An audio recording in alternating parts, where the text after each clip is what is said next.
Bonjour, alors nous allons commencer l'écriture. Donc comme en CP, vous vous rappelez, vous devez faire des petits exercices d'échauffement des doigts. Donc vous pouvez mettre vos mains comme ça et ouvrir les pouces, les resserrer. Index, majeur, annulaire, auriculaire. Pouce, index, majeur, annulaire, auriculaire. Ensuite, après, vous pouvez faire la pince et gratter comme ça.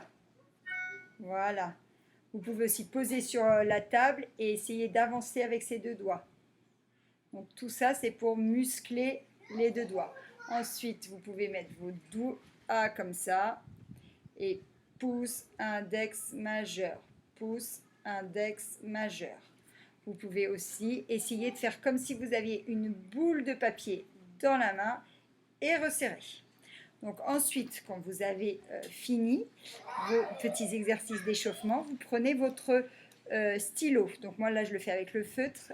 On doit bien le poser entre le pouce et l'index et venir le poser sur le majeur. Et on fait la pince, les trois doigts. Il faut bien aussi que le coude soit détendu, l'épaule, et on pose tout l'avant-bras sur la table. On n'écrit pas comme ça. On pose, on se détend. Nous allons continuer avec les lettres rondes. Donc nous avons déjà vu le C, nous avons vu le O, le A, et bien nous allons voir le D. Donc je rappelle que les lettres rondes tournent toujours dans le même sens. On tourne toujours dans le même sens. Ok? Donc, le D, on va faire un rond.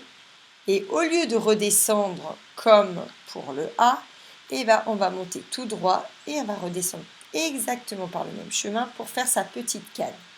Donc c'est comme un A mais avec une canne beaucoup plus haute qui dépasse. Donc je répète, on fait un rond, on monte, on redescend, on ferme, on ne lève toujours pas son feutre.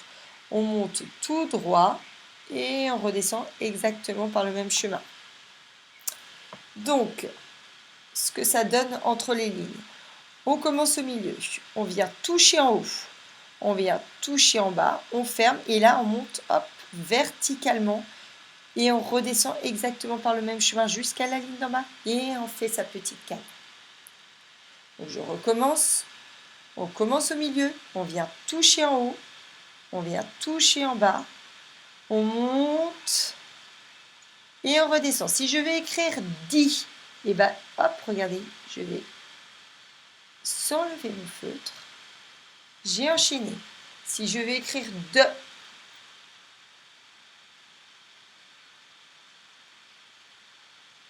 et bien hop, j'enchaîne avec une boucle.